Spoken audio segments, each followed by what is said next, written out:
Rise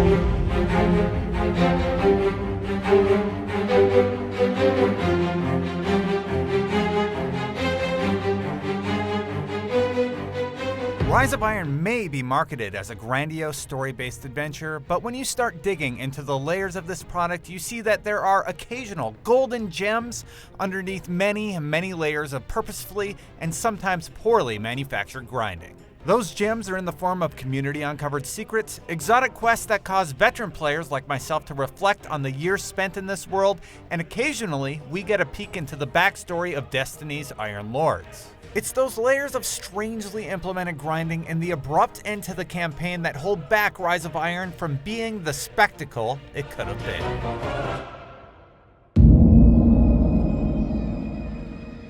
Before we talk about where Bungie stumbled, let's discuss the portions they did the best.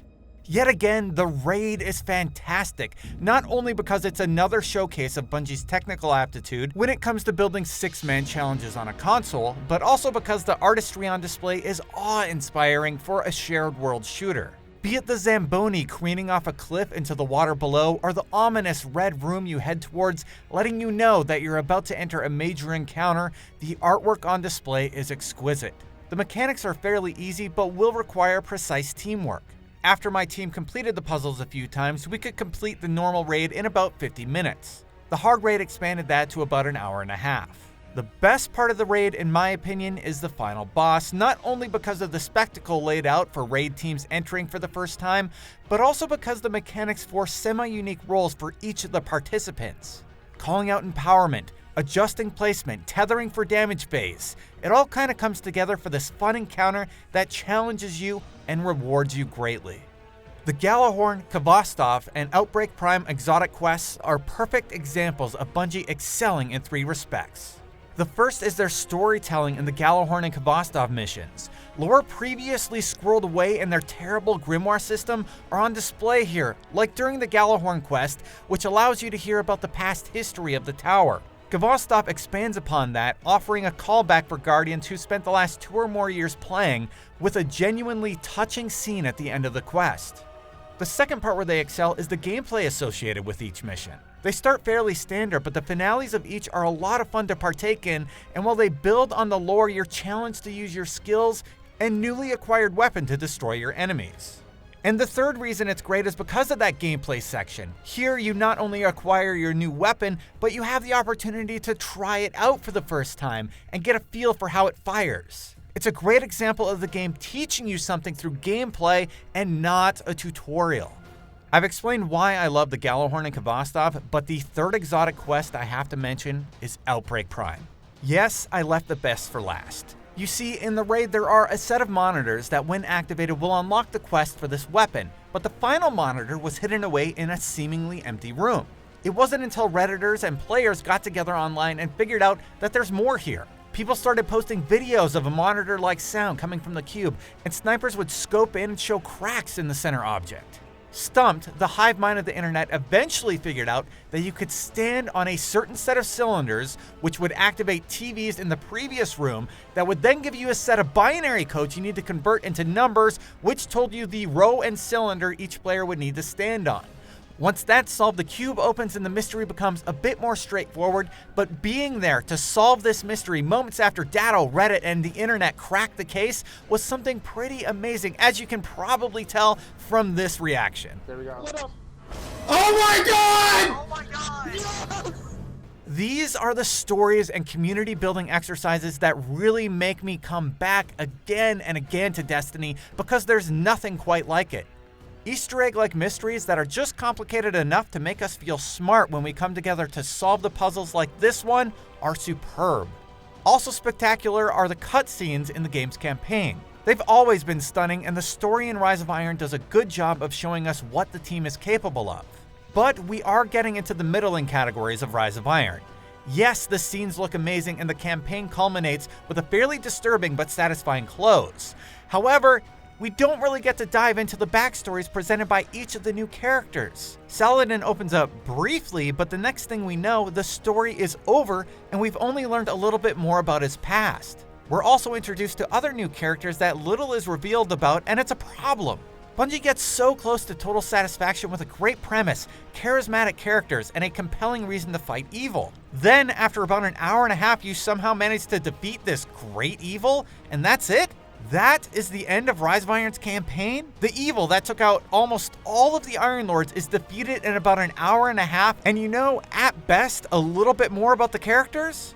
It makes it feel like throwaway content that they needed to give their community to keep them happy instead of the celebration of the Iron Lords that was promised. Yes, you become an Iron Lord, but I don't understand why that is important. What it meant for the original Iron Lords to take upon that title, or the responsibility and weight I carry forward because it was so poorly conveyed. Actually, no, none of that was conveyed.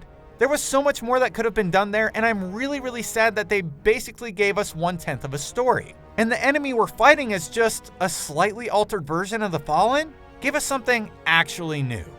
So, while there's a good story here that expands on the lore of the world, I simply can't give it a pass. For Destiny 2, we can only hope they manage to truly flesh out these characters in-game and not in a muddled, messy grimoire system. Bife does a great job of telling those stories, but that should be Bungie's job. You have a beautifully built world. Tell us more about it and the people in it, Bungie.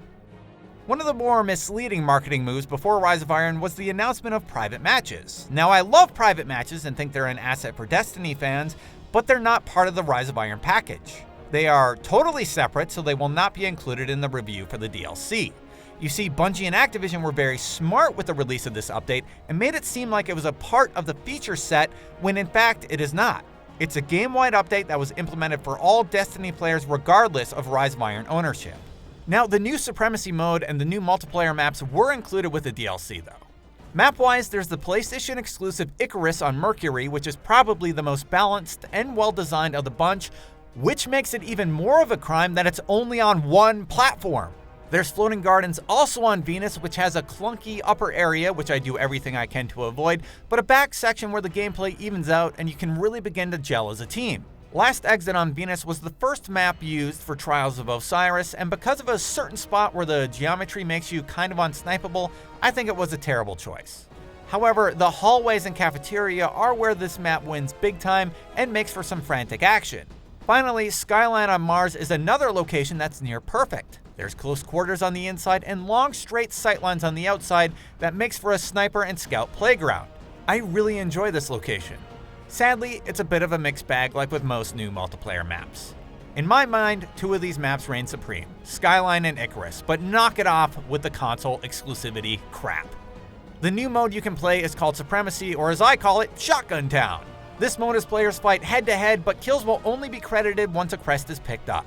No crest, no kill credit. It's almost like you need to confirm your kill before it'll count. Oh, hi, Call of Duty. Yes, it's fairly close to the popular Call of Duty mode, but it's just as great here. The matches are fast, fun, and it was a welcome addition to the first Iron Banner. There's also Inferno Supremacy, which removes your radar for some added incentive to use a shotgun, like you weren't already, and Free-for-All Supremacy, which has you go up against everyone else to see who can get the most kills confirmed. Again, it's nice to have options, and while I don't love Supremacy, I know Crucible pros eat it up. My favorite multiplayer modes have always been Iron Banner, and if I'm feeling like a super serious competitive weekend, Trials of Osiris. Iron Banner is now nearly perfect. There are easy to achieve bounties that give you marks and reward you with some of the best gear in the game. The mode also opened up with a little lore treat for fans in the form of Aphrodite's Return, but I'm not totally sure this was handled the best. She basically shows up, says hi, and then gives you small snippets of her story as you level up in the Iron Banner. I like what we've seen, we just need a little bit more than a 10-second cutscene. Gameplay-wise, Banner is superb. It drops higher level items, weapons with ridiculous rolls like Full Auto and Firefly on scouts, and the Clever Dragon Pulse Rifle is amazing. The gear that drops also spans Iron Banner years 1 to 3, meaning you could get your favorite set all over again if you play. Thank you so much for making that happen. I love the look of the old gear. Maybe you could do something similar for the raids someday. Hint, hint. We'll talk about its problems in a second, but Trials of Osiris was another win with great gear to acquire and a revamp of how the bounties work. Now you merely need to win 20 rounds to get some of the best gear, meaning it levels the playing field just a little bit more, allowing each player to get a chance at the best items in the game. When it works properly, Trials of Osiris is still some of the best online competition you'll find on a console. Even with the flaws mostly exposed by hackers who attempt to circumvent the system with denial of service and spam attacks, the mode reigns supreme as an intense team-building exercise. This is the raid equivalent for lovers of PvP, and it is still a moment of pride for anyone able to go to the Lighthouse. If I had a critique, I would hope that they pitted you against players in or around your ELO score, allowing players with a smaller overall ELO a chance to get into this highly coveted space. Pitting a 1200 ELO player like myself against a 2000 or higher player just isn't good matchmaking, and I would hope that Bungie figures out a way to tweak this system.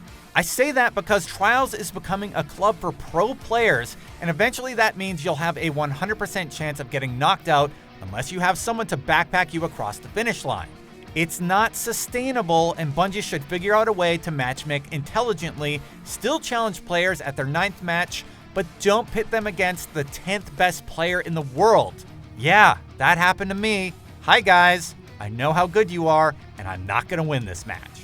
While I'm getting into complaints, let's discuss my 2 big qualms by first going back to the Thorn Quest for a second. I don't understand why the team decided to have players go through a remixed or tweaked version of the original Thorn Quest that wasn't very fun. It's surprising because they did an amazing job with the Galahorn and Kvastov quests, so to go back to what didn't work from year 1 just seems confusing to me. Why would you make 2 fantastic quest lines that expand the lore of the game and have actual impactful conclusions that remind me why Destiny is so great, only to have this 3rd Thorn Quest to be a total chore? Please keep doing what you did with Galahorn, Kvastov, and Outbreak Prime in the future. That moment with the Ghost will stick with me for all the right reasons. Getting those void kills in the Crucible will stick with me for all the wrong reasons. Don't give me bad memories, more of the good ones, please. The lowest point of Rise of Iron is easily Archon's Forge. Bungie has tried to patch it, but it's not fun. The drops are wonky. I don't really understand why ghosts and artifacts drop at 400, but nothing else does. And while yes, you can trick the system by crawling into the area to possibly find another team, you shouldn't have to do that. Sometimes it's hard for me to understand why Bungie would make Court of Oryx, which most people seem to like, and then miss the mark by this much. Offerings don't stack and they can't be transferred, and the Shiro bounties are tied to specific encounter types, making it a painfully frustrating ordeal each time you want to hop into battle. The drop rate on the offerings you need to complete any of those challenges is so low that it makes it a repetitive, on-fun, on-challenging mode. You can get a new offering by doing a quarantine mission, but those are random too, so good luck finding one. You know what you can do instead? Leave the area and then crawl back in, because this is good game design. Really? This is what you want us to do? Are you kidding? The drop rate on the offerings has been a little bit better, but it's still a repetitive, on-fun, on-challenging mode. Only when a perfected enemy shows up does the mode offer even a modicum of challenge, but even then you can just stand back and snipe the servitor, captain, or whoever. Yes, it is fun to send them flying into the air with the axe, but that just makes them take longer to kill. Please don't do that. I want to get out of here. However, those 2 complaints pale in comparison to the gravely dangerous territory Bungie is getting into with microtransactions. Bungie needs to find a better balance here, and they've been doing this long enough that they should know how to price things at an appropriate in-game rate. Cosmo even responded on Reddit saying, "I just made a post on Bungie.net, but also wanted to let everyone here know as well. We are collecting community feedback on Festival of the Lost and Eververse store. Your suggestions are always valuable input. Thank you for continuing to share them with us." I certainly hope they're listening, because they will lose devoted fans if they continue down this microtransaction path. Most people seem okay with the emotes. What you did with Festival is not okay. Stop doing it. I think we've covered everything, so let's look at who Rise of Iron is for. If you're a hardcore player, you've probably already picked it up, and rightfully so. There's a ton here for you to dig into and enjoy. It is 100% a buy, and if you're still on the fence after Taken King, you should definitely get it, assuming you enjoyed that content. Now, if you're a lapsed player from launch, I can't recommend this DLC to you. It doesn't make sense to jump from vanilla Destiny into this, as you probably won't have a connection with the characters, and the campaign never hits those highs it had the potential to, and seemed to promise from the trailers. You could get the collection to get caught up, but still I'd pass. Overall, if I had to score it, I would give it 3.5 stars out of 5. Again, Bungie has yet to release a stellar piece of content free from year 1 mistakes like lack of story depth, and while this year 3 event tries some new stuff like Archon's Forge, that feels too similar to Court of Oryx and Prison of Elders, which both handled their drop rates and encounters much better. As a veteran player, I understand why we love this content and I'll still play it, but I can't go easy on the team at Bungie. I see the potential with this product, and it drives me crazy to see them stumble again and again into the same mistakes. They are so close to perfecting this formula. Tell a complete story. Stop hiding everything in Grimoire. Stop remaking unremarkable content like the Thorn Quest, thinking a slight tweak of mission structure will fix it. Keep making stellar cutscenes. Keep crafting those special moments for new and old players like you did with the Kabastov quest. You know what works and you know what everyone hates based on the millions and millions of tired and old memes flooding the internet. Destiny is so close to being fantastic for everyone and not just us hardcore fans. I hope I can see it get there. So while we've reached the end of my review, I don't want it to stop here. Often reviewers put their reviews out there and leave it at that. But was there a point you wanted me to elaborate on or wanted to counter? Let me know respectfully in the comments below and I'll make a follow-up video addressing your points. Let's keep this a two-way street because while this is my opinion, that doesn't mean yours is invalid. So let's keep the conversation going.